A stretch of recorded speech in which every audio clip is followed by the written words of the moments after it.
प्रिय विद्यार्थियों, ये जो पद है मीराबाई द्वारा रचित है। ये मीरा मुक्तावली से लिया गया है और इस पद में मीरा ने वृंदावन को अपने लिए बहुत ही सुंदर, मनोहर और अपने प्रभु की भक्ति के लिए उचित स्थान बतलाया है। प्रभु की भक्ति के लिए उचित स्थान बतलाया है। तो देखते हैं, इसको हम पढ़ते हैं। इसमें इस पद के अंदर मीरा के क्या भाव व्यक्त हुए हैं। आली माने लागे वृंदावन नीको। आली माने लागे वृंदावन नीको। घर घर तुलसी ठाकुर पूजा दर्शन गोविंद जी को। निर्मल नीर बहत जमुना में भोजन दूध दही को। रतन सिंहासन आप विराजे मुगल धरो तुलसी को। कुंजन कुंजन फिरती राधिका, कुंजन कुंजन फिरती राधिका। शब्द सुनत मुरली को। मीरा के प्रभु गिरधर नागर भजन बिना नरफी को।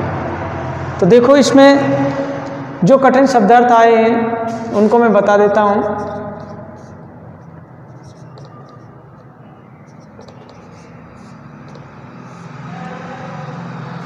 आली कहते हैं, आली का मतलब होता है सखी, सहेली।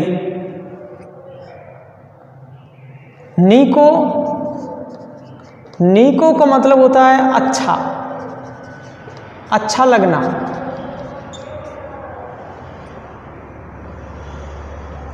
ये दर्शन शब्द आया है, दर्शन, इसका है दर्शन।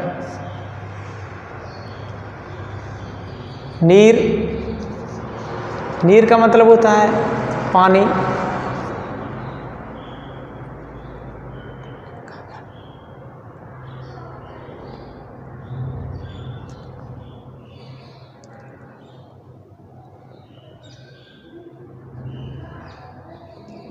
फीको, एक शब्द आया फीको। फीको का मतलब होता है रसहीन, जिसमें रस नहीं होता है वो फीका होता है। और नर माने मनुष्य। तो देखो, आली कहते हैं सखी को, नी को अच्छा लगना, दर्शन, दर्शन, नीर माने पानी, फीको कहते हैं रसीन और नर माने मनुष्य। तो देखो बच्चों, इसको हम पढ़ते हैं। आली माने लागे वृंदावन नीको।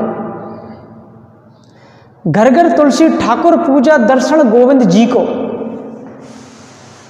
देखो, ये जो पद है वो मीराबाई द्वारा रचित मीरा मुक्तावली से लिया गया है। इसमें मीरा ने, अभी मैंने बताया था कि मीरा ने वृंदावन को एक बहुत ही मनोहर और सुंदर माना है और अपनी प्रभु की भक्ति के लिए ये उचित स्थान भी बताया है, अनुकूल स्थान बताया है। तो देखते हैं, देखो इसका अर्थ करते हैं। आली माने लागे वृंदावन नीको। मीराबाई अपनी सखी सहेलियों को संबोधित करते हुए कहती है कि हे सखी, मुझे वृंदावन बहुत ही अच्छा लगता है। हे सखी, मुझे वृंदावन बहुत अच्छा लगता है, बहुत ही सुंदर दिखाई देता है। घर घर तुलसी ठाकुर पूजा दर्शन गोविंद जी को। वृंदावन मुझे बहुत अच्छा लगता है और वृंदावन में घर घर में तुलसी तथा भगवान की पूजा होने लगती है। घर घर तुलसी ठाकुर पूजा दर्शन गोविंद जी को। कि वृंदावन में घर घर में तुलसी तथा भगवान की पूजा होती रहती है और प्रत्येक दिन श्री कृष्ण या श्री गोविंद जी के दर्शन होते रहते हैं। वहाँ पर प्रत्येक दिन श्री कृष्ण के दर्शन होते रहते हैं, मेरे प्रभु श्री कृष्ण के दर्शन होते रहते हैं यहाँ पर। तो इसलिए मुझे तो वृंदावन बहुत ही सुंदर दिखाई देता है, जिसमें घर घर में तुलसी की पूजा हो रही है, भगवान की पूजा रहती है और श्री कृष्ण के दर्शन होते रहते हैं। तो इसलिए वृंदावन मुझे बहुत ही सुंदर दिखाई देता है, अत्यंत मनोहर दिखाई देता है। निर्मल नीर बहत जमुना में भोजन दूध दही को, रतन सिंहासन आप विराजे मुगल धरो तुलसी को। देखो वृंदावन के पास में, जो वृंदावन है उसके पास में यमुना नदी की निर्मल जलधारा बहती रहती है। यमुना नदी बहती रहती है, वृंदावन के पास में यमुना नदी बहती रहती है। अर्थात वृंदावन के पास में यमुना नदी की जो निर्मल जलधारा है वह हमेशा बहती रहती है और वहाँ खाने के लिए पर्याप्त मात्रा में दूध और दही मिलता रहता है। भोजन के रूप में दूध दही मिलता रहता है। वृंदावन के नज़दीक तो निर्मल जलधारा, यमुना की निर्मल जलधारा बहती रहती है और खाने के लिए क्या मिलता है? दूध और दही मिलता रहता है। वहाँ रतन सिंहासन आप विराजे मुगल धरो तुलसी की, कि वहाँ रत्नों से जड़ित सिंहासन, रत्नों से जड़ित सिंहासन पर स्वयं वृंदावन बिहारी श्री कृष्ण विराजमान रहते हैं। स्वयं भगवान श्री कृष्ण विराजमान रहते हैं और उनके मस्तक के ऊपर तुलसी का मुकुट बहुत ही शोभायमान रहता है। उनके ऊपर जो तुलसी का मुकुट लगा रहता है भगवान श्री कृष्ण के ऊपर, वो बहुत ही सुंदर दिखाई देता है, बहुत ही शोभादायक होता है। कुंजन कुंजन फिरति राधिका शब्द सुनत मुरली को, मीरा के प्रभु गिरधर नागर भजन बिना नर फीको। तो देखो वहां जो राधा है वो बहुत ही चतुर है। वहां जो चतुर राधा है वह कुंज कुंज में अपनी इच्छा के अनुसार क्रीड़ा विहार करती रहती है। वहाँ कुंजों में चतुर राधिका क्रीड़ा विहार करती रहती है और मुरली की मधुर ध्वनि सुनती रहती है। मीरा कहती है कि मेरे तो गिरधर नागर श्री कृष्ण आराध्य देव है, मैं उनकी अनन्य भक्त हूँ। उनके भजन के बिना ये मनुष्य जीवन है जो बिल्कुल नीरस है। उनके भजन के बिना मनुष्य जीवन नीरस है, फीका है। इसलिए उस भगवान श्री कृष्ण की भक्ति करना चाहिए जिससे कि हमारा जीवन रसमय हो जाए। तो देखो इसमें ईश्वरीय आस्था को, ईश्वरीय आस्था में विश्वास दिखाया है, ईश्वर में आस्था दिखाई है और जीवन में पवित्र पुण्य कर्मों का फल माना जाता है। वृंदावन में श्री कृष्ण का सामीप्य मिलेगा, उनके भजन का भजन करने का अवसर भी मिलेगा जिससे कि आपका जीवन सफल हो जाएगा। इसमें अनुप्रास, विप्सा आदि अलंकारों का प्रयोग किया गया है। देखो बच्चों, ये अगला पद है मीराबाई का। बसो मोरे नैनन में नंदलाल, मोहिनी मूर्त सांवरी सूरत नैना बने विशाल। मोहिनी मूर्ति सांवरी सूरति नैना बने विशाल, अधर सुधारस मुरली राजती उर्वे जंती माल। क्षुद्र घंटिका कटि तट शोभित नूपुर सबद रसाल।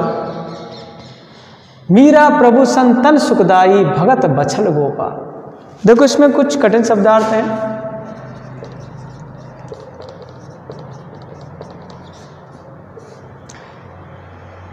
नंदलाल जो शब्द है ये श्री कृष्ण के लिए आया है।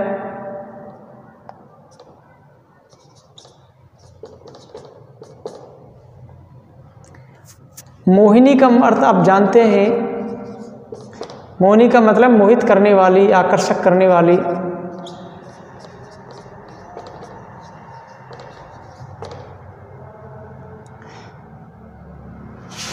ये विशाल है, इसका मतलब विशाल, बड़ा। सुधारस,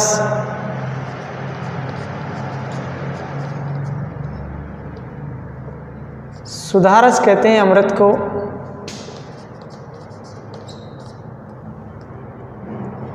राजती का मतलब होता है शोभायमान।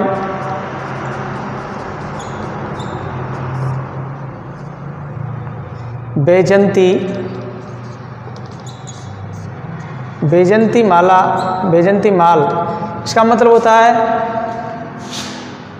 बैजंती माला होती है जो कि 5 फूलों वाली होती है।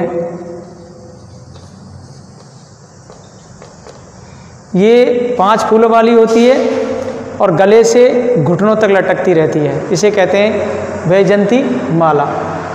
और भगत बछल,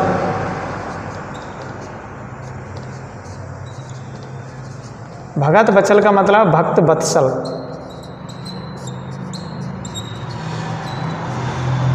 तो इसके कठिन शब्दार्थ हैं। नंदलाल कहते हैं श्री कृष्ण को मोहिनी माने मोहित करने वाली, विशाल मन विशाल, सुधारस कहते हैं अमृत, राजती माने शोभायमान, बैजंती माल बैजंती माला, भगत बचल कहते हैं भक्त वत्सल। तो देखो इसका हम अर्थ करते हैं, बसो मोरे नैनन में नंदलाल, बसो मोरे नैनन में नंदलाल, मोहिनी मूरत सांवरी सूरत, नैना बने विशाल। देखो ये जो पद है, इस पद में मीराबाई ने भगवान श्री कृष्ण की रूप माधुरी का वर्णन किया है, उसकी जो विशाल आंखें हैं उनकी सुंदर छवि को दिखाया है।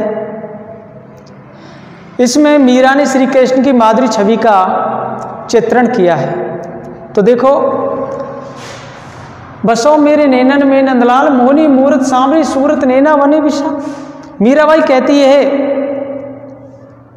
कि हे प्रभु श्री कृष्ण नंदलाल, आप हमेशा ही हमेशा हमेशा के लिए मेरे नेत्रों में बसे रहे। मीराबाई कहती है कि हे प्रभु श्री कृष्ण, आप हमेशा मेरे नेत्रों में बसे रहें। मीरा कृष्ण के जिस रूप को चाहती है, जिस रूप का ध्यान करती है, वह उसी का वर्णन करती हुई कह रही है कि आप सांवले रंग के, मोहिनी मूरत सांवरी सूरत, नैना बने विशाल। आप सांवले रंग के और मन को मोह लेने वाले हैं, मतलब अपनी ओर आकर्षित करने वाले हैं, सांवले रंग के हैं और मन को अपनी ओर, मन को मोह लेने वाले हैं, आकर्षित करने वाले हैं। आपके नेत्र बहुत ही विशाल हैं, बड़े बड़े हैं। तो उन्होंने श्री कृष्ण की सुंदरता का वर्णन कर रही है। अदर सुधारस मुरली राजती उर बैजंती माल, अधर सुधारस मुरली बाजती उर बैजंती माल। तो देखो मीरा कहती है कि आपके होठों पर अमृत रस की वर्षा करने वाली जो मुरली है वो बहुत ही सुंदर लग रही है, सुशोभित लग रही है, सुशोभित हो रही है। आपके गले में जो बैजंती माला पड़ी हुई है, जो गले से और घुटनों तक लटकी हुई है, वह माला जो 5 रंग के पुष्पों से बनाई गई है वो आपके गले में विद्यमान है। बैजंती माला आपके गले में पड़ी हुई है। क्षुद्र घंटिका कटतट शोभित नूपुर सबद रसाल, मीरा प्रभु संतन सुखदाई भगत बछल गोपाल। देखो मीराबाई कहती है कि तुम्हारी कमर पर छोटी छोटी जो घंटियां हैं, छोटी छोटी घंटियां लटकी हुई हैं, विद्यमान हैं, और आपके जो पैर हैं उन पैरों में, आपके पैरों में मीठी ध्वनि उत्पन्न करने वाले घुंघरू बज रहे हैं, नूपुर बज रहे हैं। मीरा कहते हैं कि हे प्रभु, आपके स्वरूप का मुझे हमेशा लगातार ध्यान रहना चाहिए, निरंतर ध्यान करती रहूं मैं आपके स्वरूप को, इस रूप को। आप तो साधु संतों को सुख देने वाले हैं, अपने भक्तों पर स्नेह रखने वाले हैं। मीराबाई भगवान श्री कृष्ण से ये विनम्र प्रार्थना कर रही है कि हे प्रभु, जिस रूप में मैं तुम्हारा ध्यान करती हूँ वह रूप, उसी रूप में तुम मेरे हमेशा हृदय में बसे रहो, मैं उसी रूप में आपके दर्शन करना चाहती हूँ। तो इसमें मीरा के कृष्ण के प्रति एक अनन्य भक्ति दिखाई गई है और अपने आराध्य के प्रति समर्पण भाव दिखाया गया है, क्योंकि मीरा सगुण पाशक थी, इसलिए ये सगुण रूप को ही मानती है। और ये जो पद है, इस पद में राजस्थानी भाषा में रचित पद है ये, इसमें अनुप्रास, उपमा आदि अलंकारों का प्रयोग किया गया है। धन्यवाद।